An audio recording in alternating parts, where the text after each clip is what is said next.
बच्चा लोग, सोहम sir, physics Aaradhya classes. हाँ, अब आज 12th स्टैंडर्ड का चैप्टर 6 जो है ना, इलेक्ट्रोमैग्नेटिक इंडक्शन फिजिक्स का, हाँ उसका लेक्चर नंबर 6 है। आई होप कि तूने आगे के 5 लेक्चर तो देख लिए हैं। ठीक है, क्या है डिस्कशन में आज? आज डिस्कशन में है you shape conductor placed perpendicular in uniform magnetic field. ये एक सीन है, एक सिचुएशन है। इस सिचुएशन के बेस पे, इस सिचुएशन पे डिपेंडेंट 4 से 5 थियोरिकल क्वेश्चंस बनते हैं। हम एक यू शेप का कंडक्टर लेंगे, फ्रेम टाइप पूरा, उसको मैग्नेटिक फील्ड में परपेंडिकुलर रखेंगे, फिर उसमें से अलग अलग क्वेश्चन क्रिएट करेंगे कि इस टाइप का एक थियोरिकल क्वेश्चन आएगा जो पूरा 2 मार्क्स का, फिर एक और ये टाइप का क्वेश्चन आएगा वो पूरा 2 मार्क्स का, है ना। तो ऐसे 4-5 क्वेश्चंस लेंगे। वीडियो थोड़ा लंबा है, जाएगा तो देखेंगे ना, लंबा है तो क्या करें, पहले ड्राइंग तो बना ले। U shape conductor placed perpendicular in uniform magnetic field. और मैग्नेटिक फील्ड में बहुत तरीके से ड्रॉ कर सकता हूं, लेकिन according to the textbook जाए तो इनवर्ड परपेंडिकुलर ड्रॉ करता है, ऐसा वाला। ये देख, ये ना, हाँ ये हो गया यूनिफॉर्म मैग्नेटिक फील्ड। थोड़ा कम ड्रॉ कर रहा हूं क्योंकि अपना ड्राइंग एकदम क्लियर है। ये हो गया यूनिफॉर्म मैग्नेटिक फील्ड। इसके अंदर यू शेप का एक कंडक्टर लेना है हमको, तो समझ ले भाई, यू शेप का कंडक्टर ये हो गया। थोड़ा इसको फ्रेम टाइप दिखाना है ना, तो ऐसा कर दो। हाँ बढ़िया बन गया रे ये तो। ये हो गया यू शेप कंडक्टर। ठीक है दोस्तों, हो गया, नो इश्यू। अब तो देख ले कैसे रखा है इसको। पॉइंट लिखना है तो भी लिख सकता है। क्या लिखेगा? पहला ही पॉइंट। चल, बाकी की थियरी सब बाद में, जब भी इसके रिलेटेड कुछ क्वेश्चन आता है ना, तो ये इंट्रोडक्शन तो लिखना ही बनता है भाई। चल पहला लिखवा दूं। सबसे पहला पॉइंट तो यही बन रहा है कि इन figure a U shape conducting frame is placed in uniform magnetic field in such a way so that its plane remains perpendicular to the magnetic field। बराबर है ना। देख, ये रहा पूरा फ्रेम, समझ, ऐसे ऐसे दिख रहा है तेरे को। और जो मैग्नेटिक फील्ड क्रॉस है ना, मतलब going inward to the board, इस बोर्ड पे अंदर की तरफ होल करके मैग्नेटिक फील्ड घुस रहा है ना। तो मैग्नेटिक फील्ड ऐसे देख, ऐसे दिख रहा है, और ये अपना फ्रेम ऐसे है। तो ये फ्रेम का जो प्लेन है वो इस मैग्नेटिक फील्ड को परपेंडिकुलर है कि नहीं है। तो ये पहला पॉइंट तो लिखना बनता है ना, फिर आगे की बात करते हैं यार। ये तो हक है ना, अपना लिखते हैं। चलो क्या, तो लैंग्वेज तो थोड़ा तो लिखना तो पड़ेगा भाई। In figure a U shape frame या conductor, U shape frame is placed in uniform magnetic field in such a way so that its plane becomes perpendicular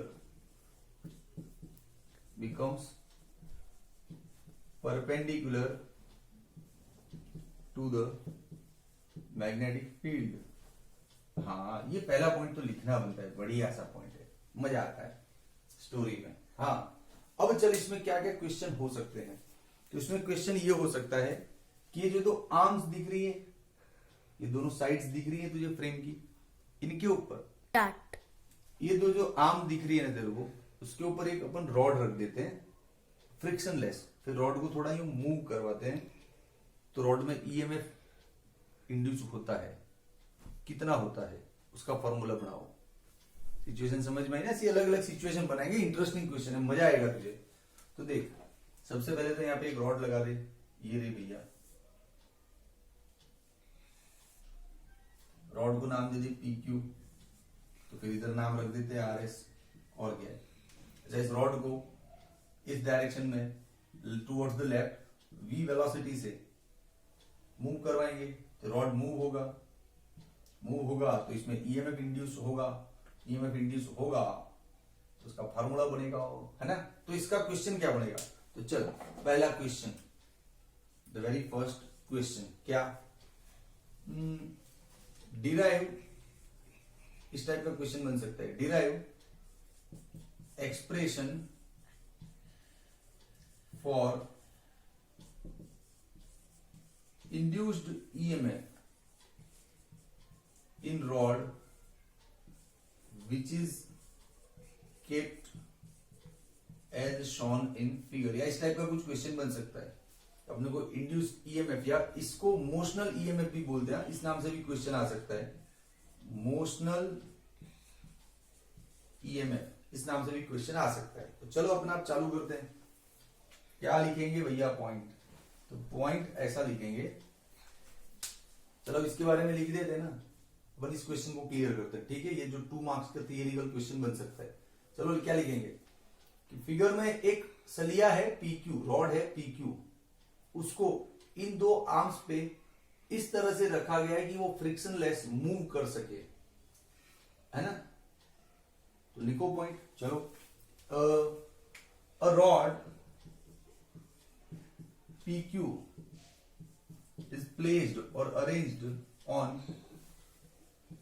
2 arms of U frame in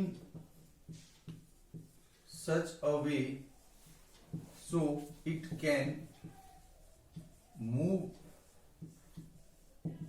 frictionless, ठीक है। फिर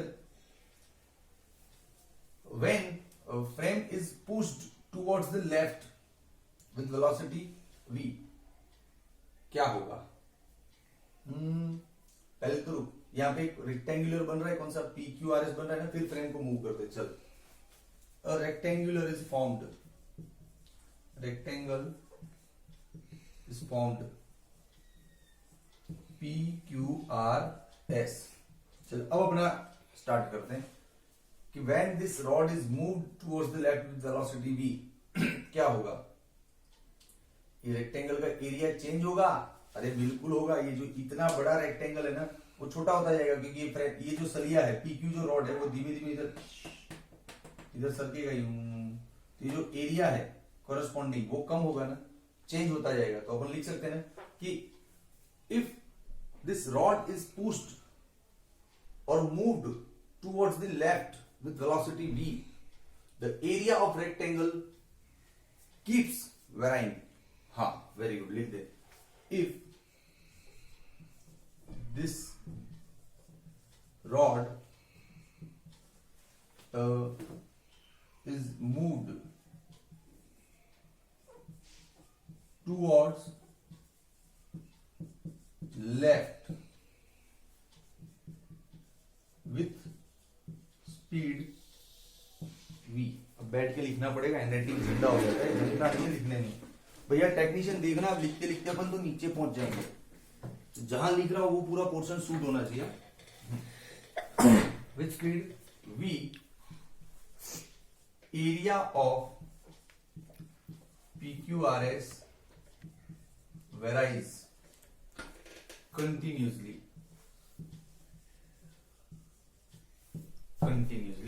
अच्छा ये जो area varies हो रहा है, बदल रहा है बार बार, तो उससे फर्क क्या पड़ना है, फर्क ये पड़ना है कि फ्लक्स में चेंज आ जाना है, फ्लक्स में भी वेरिएशन आ जाना है। क्यों, ये यार ये छोटी सी बात है दोस्त, समझाना पड़ेगा, समझाता हूं। पहले चल पॉइंट लिखते हैं कि एरिया चेंज हो रहा है तो फ्लक्स क्या होगा। तो चलो मान ले किसी वक्त जब तूने ऑब्जर्व किया तब इसका ये जो विड्थ है वो x है और ये जो लेंथ है वो क्या ले लेते हैं, l ले लेते हैं, तब एरिया क्या आएगा उस वक्त, लिख ले l into x. Area of PQRS is Lx if RQ is taken x and PQ is taken L। फिर क्या है, फ्लक्स का फॉर्मूला है, बताता हूं फ्लक्स क्यों चेंज होगा, बताता हूं, शांति रख। फ्लक्स लिंक विथ PQRS, ये रहा फ्लक्स का फॉर्मूला, BA cos 0 रे यार, तो इतना चैप्टर 4-5 पढ़ा, चैप्टर 1-2 पढ़ा, ये एंगल के बारे में अब समझाऊं। मैग्नेटिक फील्ड भी अंदर जा रहा है और एरिया जो होता है ना, इस फ्रेम का एरिया इस फ्रेम को परपेंडिकुलरली होता है ना इससे, हाँ, तो मैग्नेटिक फील्ड और एरिया दोनों सेम डायरेक्शन में ना, यस, तो एंगल 0। ओके, एरिया क्या लेना है अपने को, LX। अब तुझे शायद समझ में आ गया होगा कि फ्लक्स क्यों चेंज होगा, यहाँ पे एरिया के चेंज होने से फ्लक्स क्यों चेंज होगा। Perhaps you have got this point, नहीं तो चल थोड़ा सा रफ वर्क यहाँ पे लगेगा, इधर समझाता हूं खोपचे में, मेरे अंदाज में, है ना। चल आजा, देख कैमरा में दिख रहा नहीं यहाँ पे प्रॉपर, सुनो। अपन फेराडे का सारा एक्सपेरिमेंट पढ़ के आए ना आगे के 5 लेक्चर में, तो फेराडे के एक्सपेरिमेंट में क्या था, तो फेराडे के एक्सपेरिमेंट में ये था कि जैसे कोई रिंग रख दो यहाँ पे, उसके साथ एक गैल्वेनोमीटर कनेक्ट कर दो, ये रिंग रख दिया, बहुत सारा कॉइल रख दो, यहाँ पे एक मैग्नेट रख दो, देख तेरे भ्रम तोड़ रहा हूं। फिजिक्स में भ्रम सबसे डेंजरस चीज है, हमको लॉजिकल और प्रैक्टिकल होना चाहिए। भ्रम तोड़ रहा हूं तेरे, ये ऐसे मैग्नेट है सपोज, तो ये मैग्नेट की फील्ड लाइंस जो इसको टच करेगी यूं कर रही है। अब हमने फेराडे के एक्सपेरिमेंट में क्या पढ़ा था कि इस मैग्नेट को रिलेटिव मोशन करवाए इधर या going away from the coil, दोनों सिचुएशन में मैग्नेट को इधर लाए या दूर ले जाए, दोनों सिचुएशन में इस कॉइल के साथ जो एसोसिएटेड फ्लक्स दिख रहा है ना ब्लू कलर का, हाँ, वो फ्लक्स चेंज होता है। मैग्नेट नजदीक आएगा तो फ्लक्स बढ़ जाएगा, फ्लक्स मतलब ये फील्ड लाइंस बढ़ जाएंगी, मैग्नेट दूर जाएगा तो फ्लक्स कम हो जाएगा। तो तब से हमको एक भ्रम हो गया था, क्या भ्रम हो गया था कि मैग्नेटिक फील्ड लाइंस का आना जाना that is the change in flux. नहीं रे, ऐसा नहीं है दोस्त। फ्लक्स का फॉर्मूला देखा कभी गौर से, flux is equals to BA cos theta. इन तीनों में से कोई भी चीज चेंज होती है तो फ्लक्स का आंसर चेंज होता है। जरूरी नहीं है कि सिर्फ मैग्नेटिक फील्ड ही बदले इस सिचुएशन से और हम फ्लक्स में चेंज मान ले, एरिया चेंज होने पर भी फ्लक्स चेंज माना जाएगा, क्योंकि फ्लक्स के फॉर्मूले में एरिया का आंसर बदलेगा तो फ्लक्स बदलेगा। थीटा चेंज होने पर भी फ्लक्स को वेरिएबल माना जाएगा। तो बस यहां पे देख ले तू, ये जो तूने फेराडे का सिचुएशन को मगअप कर लिया ना एकदम, उसको इतना रट्टम पिट्टी करके मत रख, फील कर कि वहां पे फेराडे साहब ने सिर्फ मैग्नेटिक फील्ड लाइंस को फोकस किया था, तो हमको बी दिमाग में रहेगा कि यहाँ फील्ड लाइंस का आना जाना फ्लक्स में चेंज कर रहा है। ऐसा नहीं है भाई, ये सारा का सारा यूनिफॉर्म फील्ड है, दिख रहा है यहाँ पे कैमरामैन, ये सारा का सारा यूनिफॉर्म फील्ड है, मतलब फील्ड लाइंस कहीं आ जा नहीं रही है, कोई फील्ड लाइंस में वेरिएशन नहीं हो रहा है, फिर भी फ्लक्स चेंज होगा। क्यों? क्योंकि फ्लक्स के अंदर एक वेरिएबल टर्म आ गया एक्स। जैसे जैसे ये रॉड इधर मूव करेगा ना, ये एक्स तेरा कम होता जाएगा, ये एक्स जो इतना बड़ा है ना वो कम होता जाएगा। तो एक्स चेंज करेगा तो इसका एरिया चेंज करेगा, एरिया चेंज होगा तो ऑब्वियसली फ्लक्स चेंज होगा, है ना। तो अब इसको पॉइंट्स में लिखना पड़ेगा। कैमरा में थोड़ा सा कैमरा सेटअप कर दो पोज करके। ओके बच्चा लोग देखो, अब ये तो पता चल गया ना कंफर्म कि एरिया चेंज होने से भी फ्लक्स चेंज होता है और फ्लक्स चेंज होने से इंड्यूस ईएमएफ बनता है, ठीक है। तो लिखो ना, पॉइंट्स लिखना है। चलो आ जाओ, सबसे पहला पॉइंट यहां से, ये सारा रफ वर्क है ना, ये सारा रफ वर्क है, यहां से अपना पॉइंट स्टार्ट करते हैं। क्या कि x varies if rod moves and from equation flux also varies, x very करेगा तो फ्लक्स भी वेरी करेगा ना। तो लिखो, अच्छे सा पॉइंट लिखते हैं, here x varies, so according to equation 1 flux also change, this leads to EMF induced, this leads to induced EMF, yeah, due to this induced EMF, of course induced EMF हो गया ना। Argument satisfied. बस इतना समझाने में कितना time लगता है रे, कितना समझाया जब साइड में जा जाके, लेकिन लिखने में एक ही लाइन होता है, तो सारा फीलिंग्स लिखना नहीं होता है, लेकिन मैं जितना लिखना है सिर्फ उतना ही बोलूंगा, तो तुझे समझ में क्या आएगा, है ना। हाँ चल, अब अपने को ईएमएफ का फार्मूला बनाना है। ये दिख रहा है ना टेक्नीशियन, टेक्नीशियन बैठ मत जाओ, तुम पूरा फोकस करो, ये वीडियो दोबारा बनेगी नहीं मेरे से, दोबारा इतना पढ़ाया नहीं जाएगा। अब मामला ये है, अब वीडियो को नीचे तक ले जा सकते हो, मैं यहां तक लिखूंगा, इधर तक, ठीक है। फ्लक्स है अपने पास, अपने को ईएमएफ बनाना है, तो is there any formula indicating your mind? अरे फैराडेज फॉर्मूला पिछले वीडियो नहीं देखे का, चल लिख, according to Faraday's law, according to, ये हाथ स्लिप हो जाता है ना, हैंडराइटिंग जमता नहीं जैसा जमाना है, अकॉर्डिंग टू फैराडेज लॉ, क्या था फैराडे का law? Induced EMF is equal to minus D flux by D T, तो ये हो गया minus D by D T, flux की जगह पे फ्लक्स, फ्लक्स भी बोल सकते, बी एल एक्स रख दो, बी एल यक्स, जो बी एल है वो बाहर आ गया, D X by D T हो गया, ये हो गया B L V. Negative sign क्या दिखा रहा है कि x कम हो रहा है, हाँ, x ये जो है ना विड्थ वो कम दिख रहा है कैमरे में, ये प्रॉब्लम, मैं बीच में नहीं आ रहा, ये x कम हो रहा है, ये हो गया इसका इंड्यूस्ड ईएमएफ। आंसर आ गया, आंसर फ्लक्स, आंसर सब राइमिंग हो रहा है, ठीक है चलो हो गया। अच्छा एक चीज तो तुझे माननी पड़ेगी कि ये जो भी ईएमएफ इंड्यूस हुआ है यहाँ पे, that is just because of the motion of this rod. इस रॉड के मोशन की वजह से एक्स चेंज हुआ, एक्स की वजह से एरिया चेंज हुआ, एरिया की वजह से फ्लक्स चेंज हुआ, और फ्लक्स चेंज होता है तो ईएमएफ बनता है।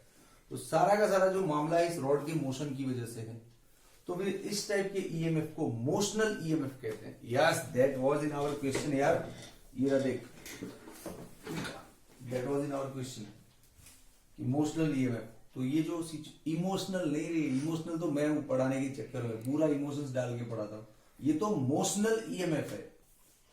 तो एक डायलॉग यहाँ पे आप लिख सकते हो स्टार्टिंग में ही, जब ये थियरी स्टार्ट करो ना, तो यहाँ पे डेफिनेशन ले लो मोशनल ईएमएफ का। यस ले ले डेफिनेशन, देखो क्या होगा definition.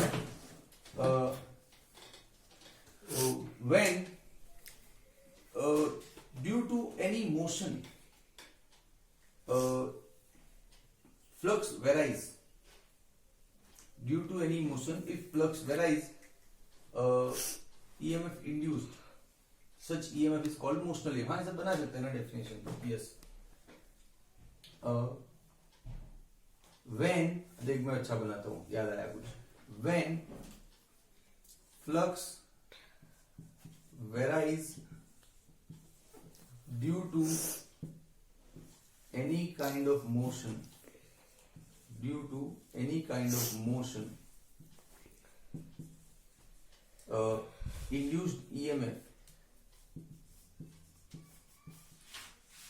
induced EMF is called, हो गया ना शॉर्ट एंड स्वीट यार, is called motional EMF। Definition को नोटेड कर दो। तो यहां से थियरी स्टार्ट होता है, फिर अपना उल्टा गंगा बह गया ना, क्या कि आंसर आने के बाद फर्स्ट पॉइंट लिखा, तो भी ऐसा ही अपना तरीका, मैं पहले लिख देता तो थोड़ा रटने जैसा लगता, पूरा समझ में आया ना तब लिखा, तो थोड़ा और भी क्लियर हुआ ना। बस तो हो गया। अब और कुछ नीचे डालना देगा, थियरिकल पॉइंट डाल दे कि सच we can say such EMF are induced due to the motions, बस ऐसा डालना तो डाल दो लास्ट पॉइंट। अब इसका स्क्रीनशॉट ले लो भैया, तो दूसरा क्वेश्चन पकड़ दे, चलो 1 2 एंड 3। बच्चा लोग हो गया ना आपका स्क्रीनशॉट। अब देखो एक और क्वेश्चन बनता है सिचुएशन में से कि ये जो मोशनल ईएमएफ का फॉर्मूला बना है ना, BLV BLV BLV, हाँ वही फॉर्मूला फिर से बनाओ, लेकिन इस बार लॉरेंस फोर्स का कंसेप्ट डालो और उससे ये फॉर्मूला फिर से लाओ। आता है क्वेश्चन भी एग्जाम में आ सकता है, तो बनाते पहले तो लॉरेंस फोर्स क्या है।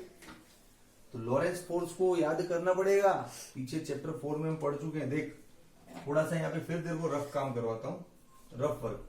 ये जैसे देख इलेक्ट्रिक फील्ड है, समझ, इलेक्ट्रिक फील्ड याद आया ना, पॉजिटिव में से निकलता है और नेगेटिव में एंड होता है, ये इलेक्ट्रिक फील्ड है। अच्छा चल यहाँ पे थोड़ा मैग्नेटिक फील्ड भी बना देता हूं, ये मैग्नेटिक फील्ड है। सपोज मैग्नेटिक फील्ड को भी ऐसे बना सकते हैं, एन इधर एस इधर हो, लेकिन मैं अंदर जाता हुआ बना रहा था कि तुझे इसके साथ रिलेट हो, है ना। ये इलेक्ट्रिक फील्ड, ये मैग्नेटिक फील्ड। अब इलेक्ट्रिक फील्ड में कोई चार्ज पार्टिकल आ गया मान ले, या वही चार्ज पार्टिकल मैग्नेटिक फील्ड के अंदर एंट्री मारा परपेंडिकुलरली मान ले, या कैसे भी, तो इलेक्ट्रिक चार्ज पे ये दोनों जने फोर्स तो देते हैं। हम जानते हैं इसमें QE और इसमें Q V क्रॉस B पढ़ चुके हैं ना आगे बहुत।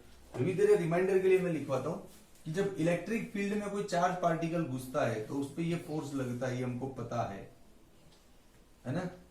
और जब मैग्नेटिक फील्ड में कोई चार्ज पार्टिकल घुसता है तो इस पे ये फोर्स लगता है। ठीक है दोस्त, कोई बात नहीं। और जब दोनों फील्ड साथ में और चार्ज पार्टिकल घुसता है तब दोनों का प्लस होता है, that is called Lawrence force. हाँ है ना याद, इन दोनों का प्लस हो जाता है और उसको हम बोलते हैं लॉरेंस फोर्स। ये हो गया लॉरेंस फोर्स जब दोनों फील्ड एक साथ हो।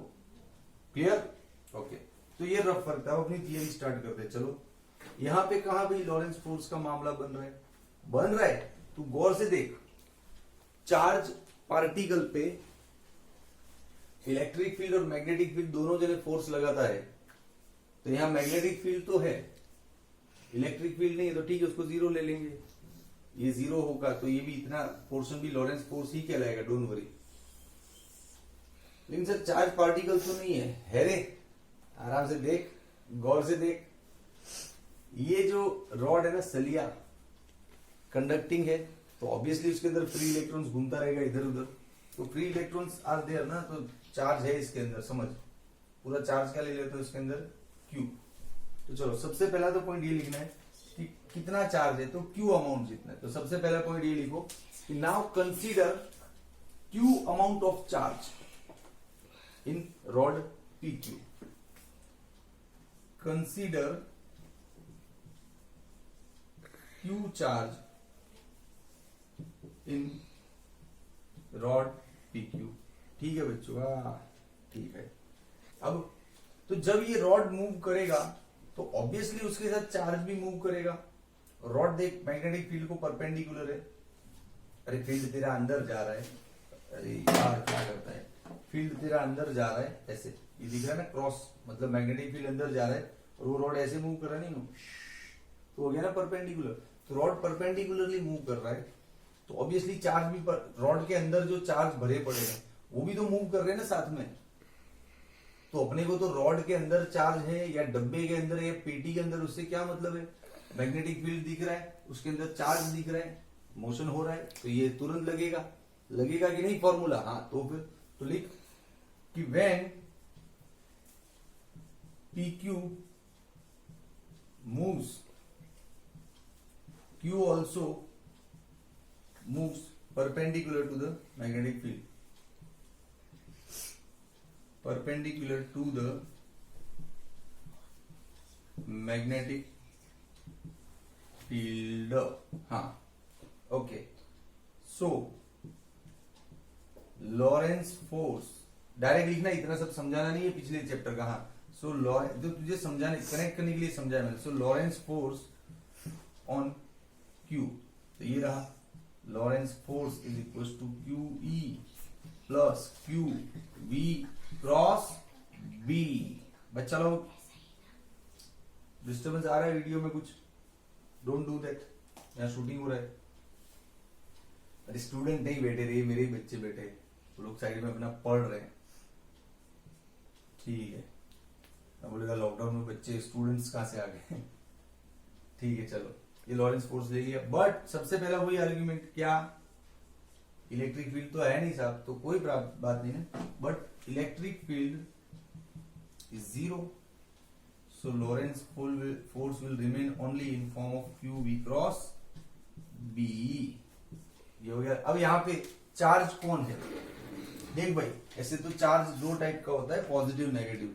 यहाँ पे रॉड के अंदर जिस चार्ज की हम बात कर रहे हैं वो सिर्फ फ्री इलेक्ट्रॉन्स की बात हो रही है, तो इलेक्ट्रॉन्स की बात हो रही है। ठीक है भैया, यहाँ पे इलेक्ट्रॉन्स लिख लेंगे।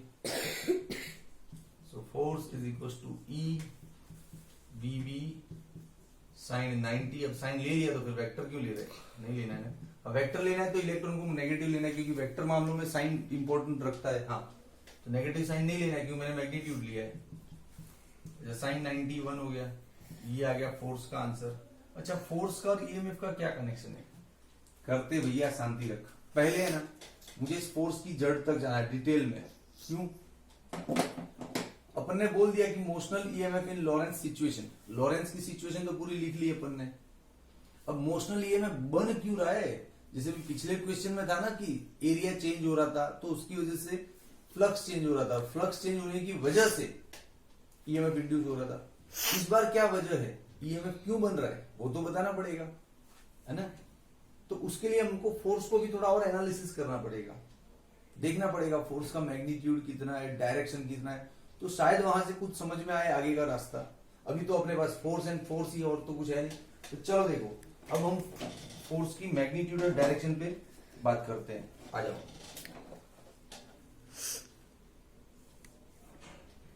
फोर्स की मैग्नीट्यूड और डायरेक्शन पे बात करते हैं।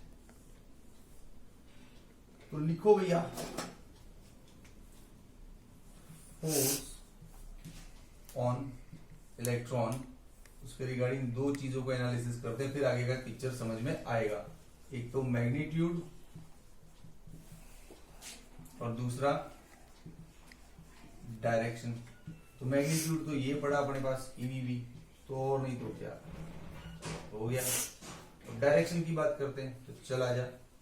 डायरेक्शन में तो पूरा मामला वेक्टर रखना पड़ेगा, है ना।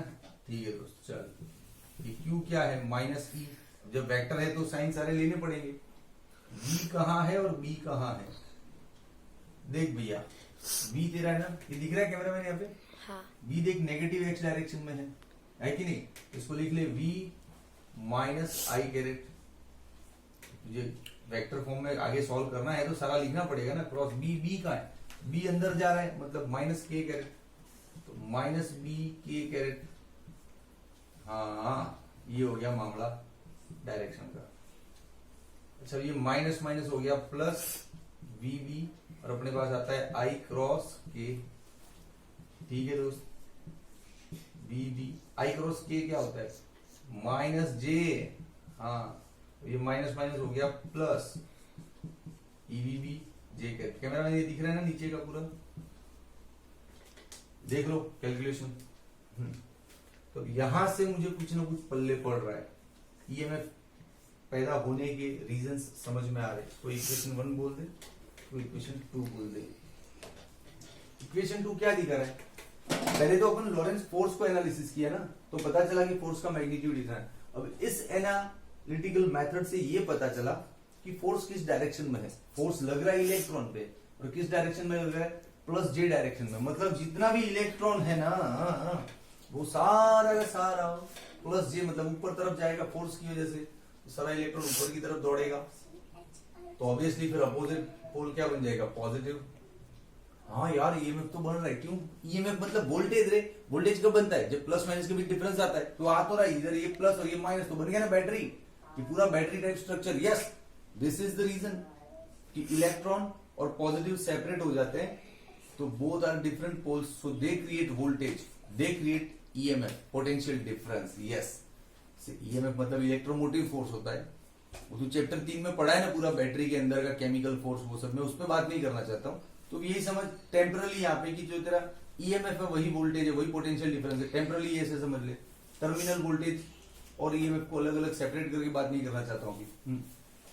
कहने का मतलब ये कि जो फोर्स का ये जो डायरेक्शन को एनालिसिस किया ना, वहां से पक्का पकड़ में आ गया कि इलेक्ट्रॉन पे सारा फोर्स ऊपर लग रहा है, तो सारा इलेक्ट्रॉन ऊपर मूव करेगा, तो पॉजिटिव अपने आप अपोजिट पोल पे आएगा। तो नेगेटिव पॉजिटिव सेपरेट, मतलब there is some potential difference, it means there is EMF. तो लिखना पड़ेगा इसको भी, धांसू पॉइंट के थ्रू लिखना पड़ेगा। तो जगह तो उधर ही दिख रही है अपने को, तो क्या करें, कुछ करें। अच्छा इतना मिटा के यहीं लिखते, बैठे बैठे लिखने का भी मजा आ रहा है। टेक्नीशियन चलो वीडियो पोज करो। ओके बच्चा लोग, इतना स्पेस मिल गया फिर लिखने के लिए। चलो अब आर्ग्यूमेंट लिखना, जो तुझे समझ में ईएमएफ क्यों बढ़ रहा है तो समझ में आ गया ना, तो वो स्टोरी को शॉर्ट में लिख क्या कि according to equation 2 force acting on electrons is in the direction from Q towards P. So most of the electron goes towards P from Q. Okay, चलो लिखो। According to, लिखने का भी झंझट होता है ना, वरना थियरी 10 मिनट में खत्म हो जाए समझा के। According to equation 2, force acting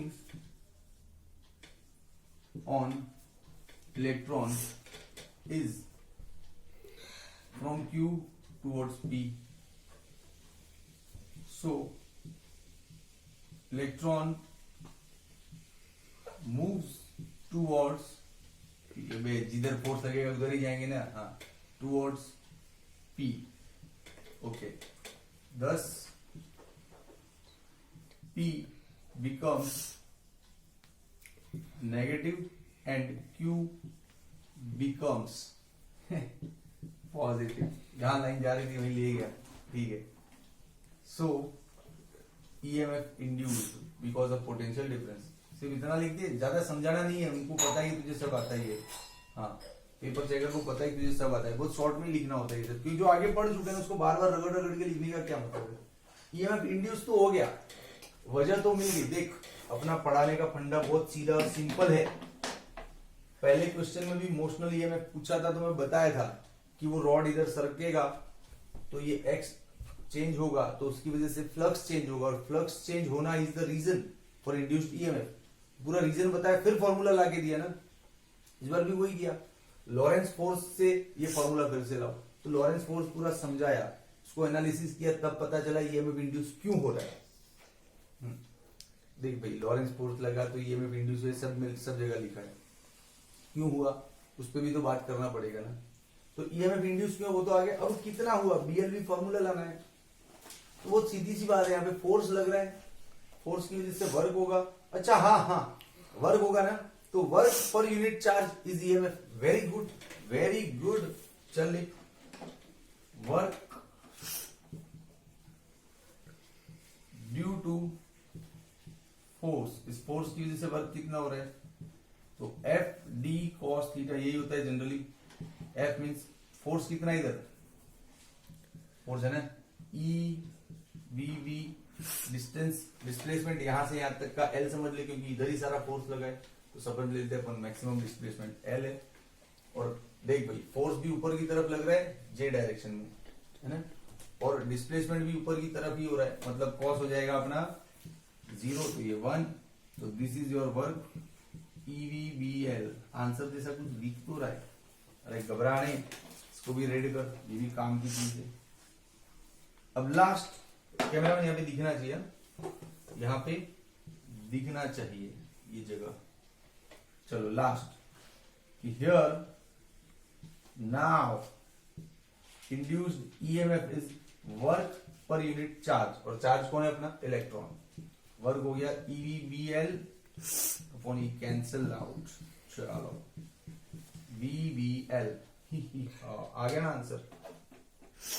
तो भाई सही तरीके से जाओ, आंसर आते हैं, और चीजों को समझ के पढ़ा करो प्लीज। ये फिजिक्स है, कोई टाइम पास सब्जेक्ट नहीं है कि आपने रट्टा मार दिया मजा आ गया।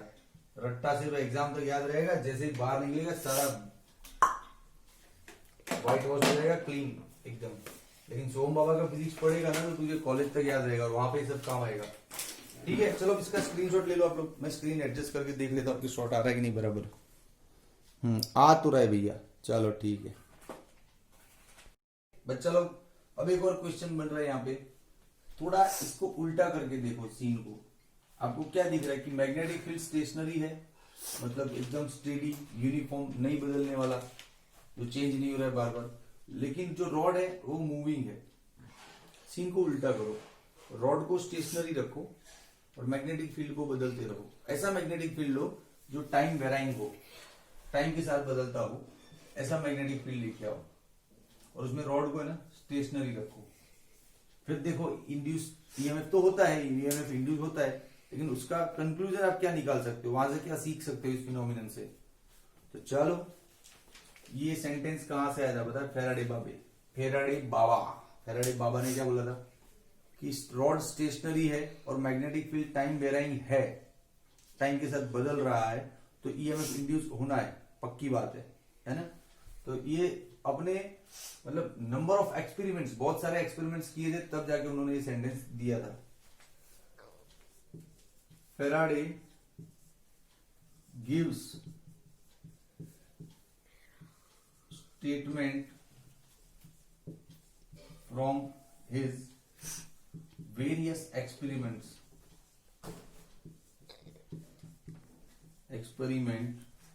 what was the statement? That if a stationary rod is placed in time varying magnetic field, EMF induced. If a stationary rod is placed, ऐसा क्यों होता है, क्या कंक्लूजन है, डिस्कस कर रहे हैं ना। पहले लिख तो ले इंट्रोडक्शन तो, कि पूरा एक नया क्वेश्चन है 2 मार्क्स का। If a stationary rod is placed in time varying magnetic field, EMF induced, yes. चलो लॉरेंस फोर्स की हेल्प लेते हैं, और नहीं तो क्या है, लॉरेंस फोर्स क्या चल रहा है इन मामलों में आजकल क्या यही तो चलता है, QE plus QV cross B। अरे यार गड़बड़ हो गई क्या, रॉड तो स्टेशनरी है, भैया,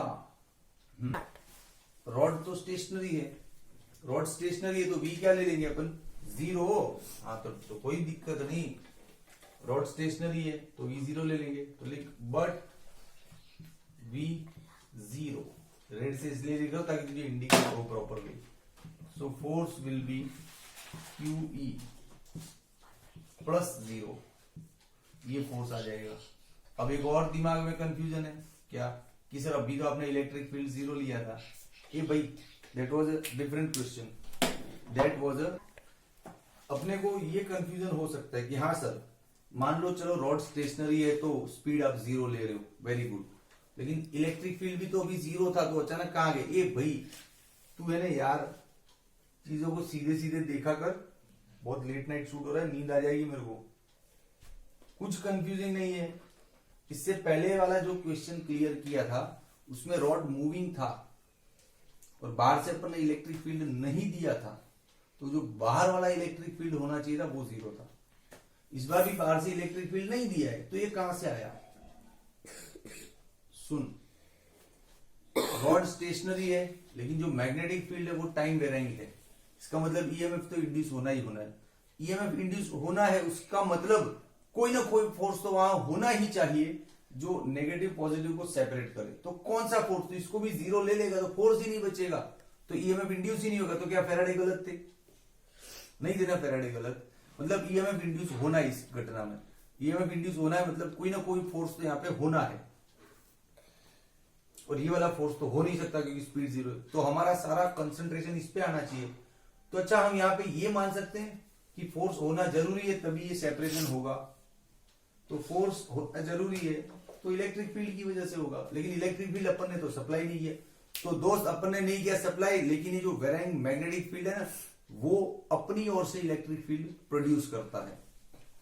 यही हमको सीखना था, बोला था ना कि डिस्कस द कंक्लूजन डिस्कस किया अपन ने बाहर से इलेक्ट्रिक फील्ड नहीं दिया, लेकिन जो टाइम वेराइंग मैग्नेटिक फील्ड है ना वो इलेक्ट्रिक फील्ड को भी इंड्यूस कर रहा है, मतलब इलेक्ट्रिक फील्ड भी वो पैदा कर रहा है। यार तू क्या दासू चीज सीखा, तू पहली बार लाइफ में सीख रहा है, इतने 5 चैप्टर पढ़ गया ना, ऐसा सेंटेंस पहली बार आया कि वेरिएशन वाला मैग्नेटिक फील्ड इलेक्ट्रिक फील्ड भी पैदा करता है, अपन ने बाहर से नहीं दिया फील्ड। अच्छा तू बोलेगा सर पिछले क्वेश्चन में इलेक्ट्रिक फील्ड पैदा क्यों नहीं, पिछले क्वेश्चन में मैग्नेटिक फील्ड कहाँ वेरिएबल था, मैग्नेटिक फील्ड तो स्टेशनरी था, तो उसने इलेक्ट्रिक फील्ड प्रोड्यूस ही नहीं किया, तो हमने 0 ले लिया था। इस बार तो मैग्नेटिक फील्ड वेरिएशन वाला है ना, बदलने वाला मैग्नेटिक फील्ड है, वो इलेक्ट्रिक फील्ड इंड्यूस करेगा तभी यहाँ पे ये टर्म टिका रहेगा, समझा। तो अब यहां पे बोल सकते हैं कि this electric field is due to varying magnetic field and it is called induced electric field. पहली बार नए टाइप का इलेक्ट्रिक फील्ड देख रहा है, induced electric field. This electric field is due to this time varying magnetic field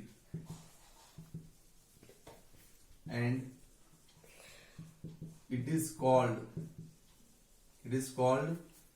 क्या? Induced electric field. Induced electric field समझ जाना भैया। हाँ, अब एक और चीज है, तू दो टाइप के इलेक्ट्रिक फील्ड को जानता है। हाँ, वो भी बता देता हूं। तू इलेक्ट्रिक फील्ड दो टाइप के जानता है। कौन कौन से दो टाइप के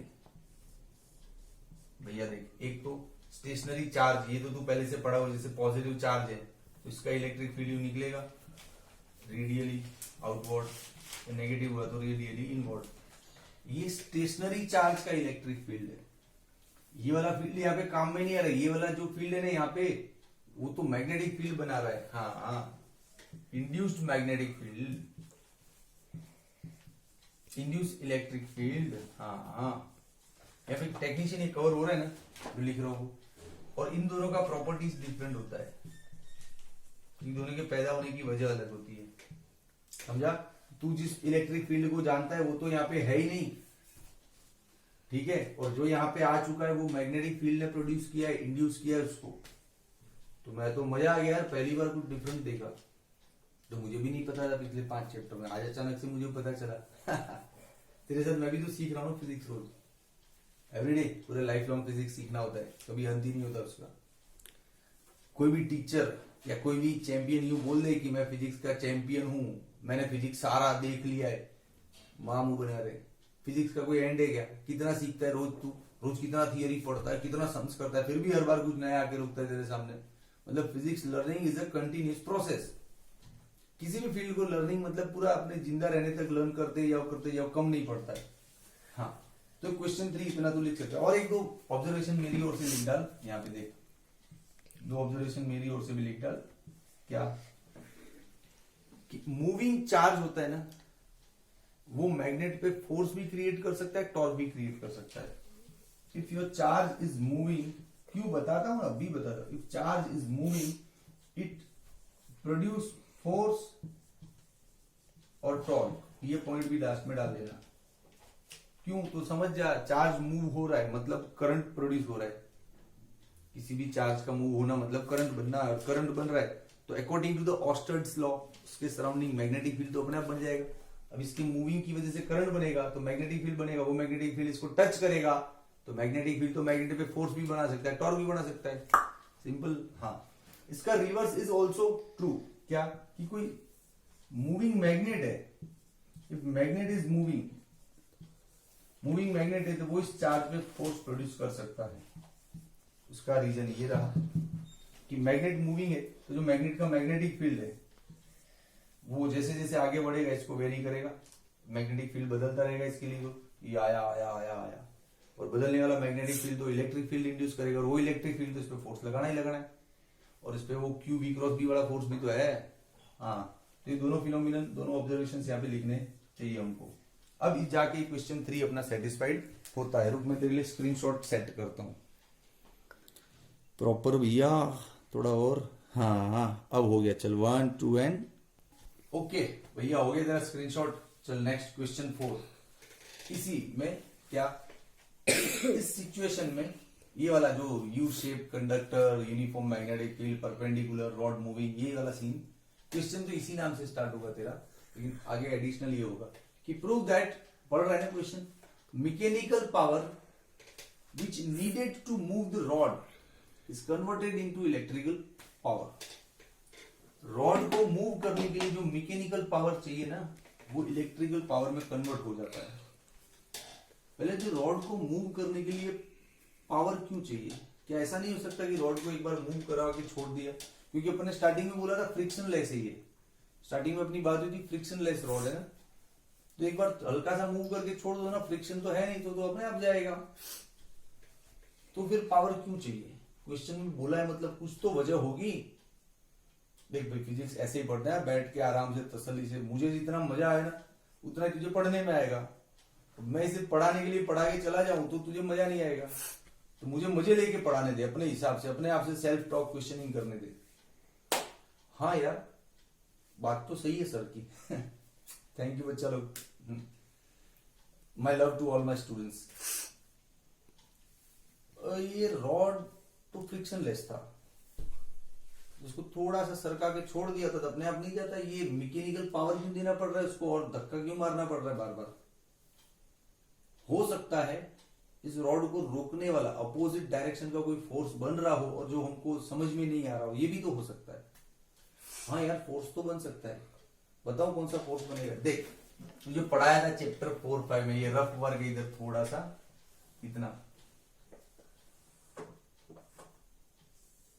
इतनी सी जगह में रफ वर्क ले रहा हूं। ये यूनिफॉर्म मैग्नेटिक फील्ड दिखा कभी भी और उसके अंदर करंट कैरिंग लूप दिख गया या वायर दिख गया, कंडक्टर दिख गया, तो दोस्त उस पर फोर्स लगता है। आई एल क्रॉस बी, याद आया? हाँ, ये फोर्स तू भूल गया। यहाँ पे तू कब से चार्ज के और लॉरेंस के पीछे पड़ा है। ये फोर्स कौन याद करेगा? I L cross B. ये फोर्स तेरे ध्यान में ही नहीं आया? मुझे तो पता था पहले से, मेरे तो प्लानिंग में था ना कि ये क्वेश्चन लेना है। याद आया सही में कि नहीं आया?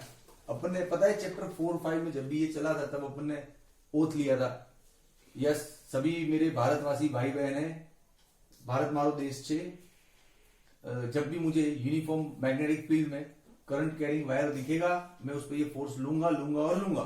तू अपनी ओथ भूल गया, मैं नहीं भूला। चल, तो ये वाला सीन यहाँ पे बन रहा है कि मैग्नेटिक फील्ड भी है, रॉड भी है। अच्छा सर, करंट तो, अरे है रे, करंट है बाबा, करंट है। ये भी चार्ज मूव कर रहा है, ईएमएफ इंड्यूस हो रहा है, तो करंट तो होगा ना। किधर है वो देखना है, तो करंट इधर होगा, इस डायरेक्शन में आई। क्यों? इलेक्ट्रॉन ऊपर जा रहा है तो करंट तो नीचे ही जाएगा ना, अपोजिट डायरेक्शन में। हाँ, करंट है। तो अब देख सीन बन रहा है कि नहीं? सच्ची बोलना, दिल पे हाथ रख के बोल। ये सारा एक क्रॉस वाला मैग्नेटिक फील्ड दिख रहा है, उसमें ये वायर है और वायर के अंदर करंट है, तो इस पे भी आईएल भी क्रॉस फोर्स लगेगा। किस डायरेक्शन में लगेगा? तो थोड़ा सा रफ वर्क और ले लेता हूं यहीं पे। देख, पहले फोर्स का डायरेक्शन डिसाइड करते, फिर थियरी के अंदर एंट्री मारते। देख, ये रहा फोर्स का फॉर्मूला, ले ले, I L cross B. L means length, length कहां होगी? आई के डायरेक्शन में। आई कहां जा रहा है? नीचे, तो माइनस जे हो गया, तो माइनस जे कैरेट क्रॉस बी। बी तो अपना माइनस के कैरेट है, पता ही है। तो माइनस आई एल बी। अच्छा, माइनस माइनस तो प्लस हो रहा है भैया, ये क्या आ गया? जे क्रॉस के। जे क्रॉस के का होता है? ई बबुआ आई होता है जे क्रॉस के। मतलब फोर्स का डायरेक्शन कहां दिख रहा है? आई कैरेट डायरेक्शन में। आई कैरेट मतलब इधर, इथे लग रहा है फोर्स, और रॉड को मूव इधर होना है, समझा? रॉड को कोई तो रोक रहा है, इसलिए बार बार तुझे मैकेनिकल पावर, मैकेनिकल धक्का देना पड़ेगा उसको, तब जाके वो वीक कांस्टेंट रहेगा, मूविंग विद कांस्टेंट स्पीड। ऐसा बोला था स्टार्टिंग में, तो मान ले मैं बोलना भूल गया तो अभी बोल रहा हूं कि ये रॉड कांस्टेंट स्पीड से मूव करने का है, ठीक है? तो हाँ भैया, फोर्स तो है यार। अपन जैसे ही रॉड को चलाएंगे इधर, ये फोर्स तुरंत पैदा हो जाएगा और इसको अपोज करेगा, तो हमको मैकेनिकल पावर देना पड़ेगा, है कि नहीं? तो इसको रफ वर्क के तौर पे भी ले सकता है और थियरी का पार्ट भी ले सकता है। चलो अपना पॉइंट यहां से लिखना स्टार्ट करते हैं। क्या? व्हेन, पहले तो ये सारा इंट्रोडक्शन लिख देना कि इन uniform magnetic field a you frame is placed, a rod PQ is placed on the two arms in such a way so that it can move frictionless freely. बस, now if we moves it with speed v, अब यहां से अपना पक्का जो पहले जो speed में बोला ना, पॉइंट्स पहले लिखा दिया ना क्वेश्चन में। हाँ चल देख, when rod moves in magnetic field, force X F is equals to IL cross B in opposite direction of motion of rod, opposite direction of motion of rod. हाँ, so to keep speed constant, we have to apply external force. So to keep speed constant, cameraman देखो नीचे जा रहा हूं लिखते लिखते, we have to apply external force. To apply this external force, we need external power, मतलब कोई mechanical power. Technician देखो नीचे नहीं जा रहा हूं ना. So required or needed mechanical power, required mechanical power. अच्छा एक काम कर, यहां पे ना जगह दे देना थोड़ी सी स्पेस, और ये सारा फंडा इधर लिख लेना, ठीक है?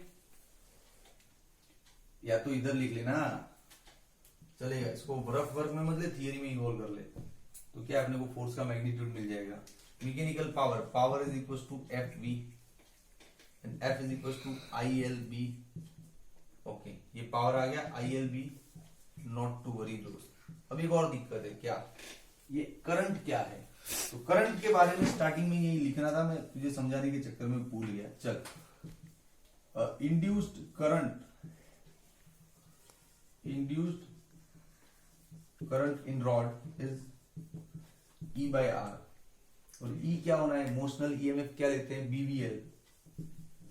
हाँ, इक्वेशन 1 इसको स्टार्टिंग में लेना था.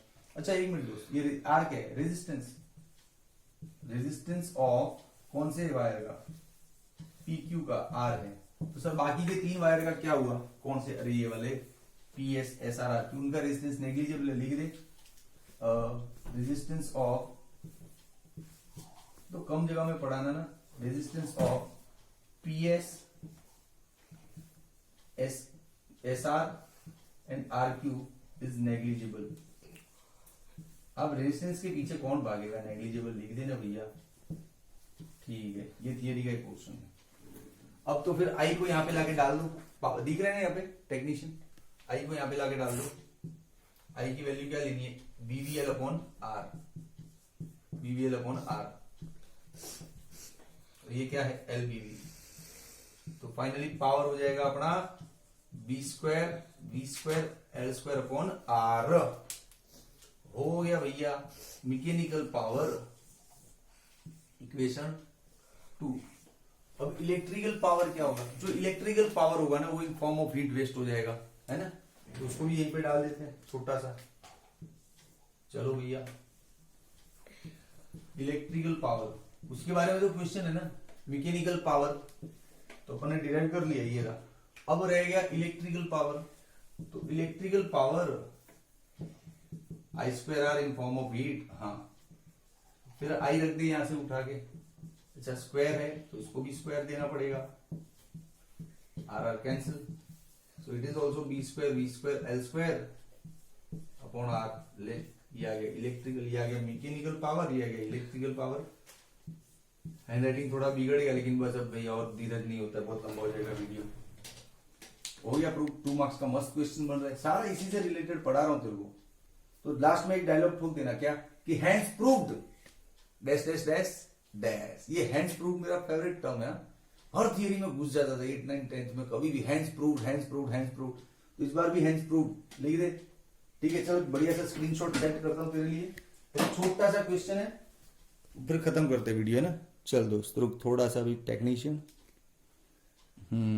ले लो स्क्रीनशॉट 1, 2 एंड बच्चा लोग. अब लास्ट क्वेश्चन, बस 4-5 मिनट में वीडियो खत्म कर रहे हैं ना, बहुत लंबा हो गया यार. लेकिन ये चीज ही ऐसी एक साथ ही पढ़ाया जाता है, इसके लिए अलग अलग पार्ट में वीडियो बनाऊंगा, तुझे सेटिस्फेक्शन ही नहीं होगा.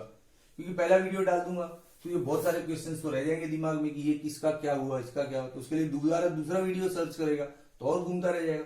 सारा एक में निपटा दिया, आईएलबी, लॉरेंस फोर्स, ये वो सब निपटा दिया. चल अब लास्ट वाला है डिराइव, वो इससे ज्यादा रिलेटेड नहीं है. Derive relation between induced charge and change of flux. थोड़ा सा रिलेट इसलिए किया मैंने इसी थियरी में, कब से बड़ी बड़ी हाँ करें कि लॉरेंस फोर्स की वजह से नेगेटिव पॉजिटिव सेपरेट हो जाते हैं, तो पोटेंशियल डिफरेंस बनता है, तो ईएमएफ बनता है, तो करंट बनता है. तो भाई चार्ज की वजह से ही हुआ होगा ना सभी. तो चार्ज भी तो इंड्यूस हुआ होगा ना, करंट इंड्यूस हुआ, ईएमएफ इंड्यूस हुआ, तो चार्ज तो इंड्यूस हुआ ही होगा, तभी ये सब हुआ होगा ना. हाँ, तो इंड्यूस चार्ज और जो चेंज ऑफ फ्लक्स है उन दोनों के बीच क्या कनेक्शन है? मस्त दांसू फॉर्मूला है दोस्त, देख मजा आएगा। और तुझे कुछ नया यूनिट दूंगा, देख चार्ज के तू ये यूनिट जानता है, coulomb and ampere into second, है ना? ये चार्ज के यूनिट ये जानता है, मैं कुछ नया यूनिट दूंगा, मजा आएगा तुझे। चल यहां से स्टार्ट करें, छोटा सा मैथमेटिकल है। Induced EMF delta flux by delta T हो गया, and E is equals to IR is also there. By comparing 1 and 2 we get IR। भाई टेक्नीशियन ऐसे बैठ मत जाओ यार, बस हो रहा है खत्म। देखो इसको यहां तक जा पाऊंगा ना, नीचे तक देखते रहना। अब in place of I delta Q by delta T, जानते हैं ये छोटी छोटी बातें हैं। Delta T cancel out, so delta Q is finally हो गया रे, खत्म आंसर ले। ये रहा रिलेशन। लेकिन इतना सा थियरी पूछेंगे तो तुझे मजा ही नहीं आएगा लिखने का। तो लिखने के लिए एक दो डायलॉग यहाँ पे तुझे दे देता हूं। क्या? This equation gives the relation between, हाँ तो बस बस, अरे अपने को तो लंबा करना है ना, करते हैं चलो। दिस रिलेशन, दिस इक्वेशन, अरे यार, this equation gives relation between induced charge and change of flux. ठीक है, अब दो लाइन और देता हूं बढ़िया सी। क्या? कि induced charge is directly proportional to the change of flux. Induced charge is directly proportional to the change of flux and induced charge is inversely proportional to the resistance. यार मतलब रेजिस्टेंस ना, ये वाले वायर का। हाँ हो गया भैया, मेरे हिसाब से तो खत्म हो गया। अब तू क्या चाहता है, पूरा रिवाइज करो? नहीं रे, बहुत लंबा हो जाएगा फिर वीडियो। लेकिन चल फास्ट फॉरवर्ड में तुझे बोल देता हूँ, 10 20 25 सेकंड में बोल देता हूँ कि क्या क्या पढ़ा हमने टोटल 5 क्वेश्चंस कवर किए इसके अंदर। सबसे पहले सिचुएशन क्या था?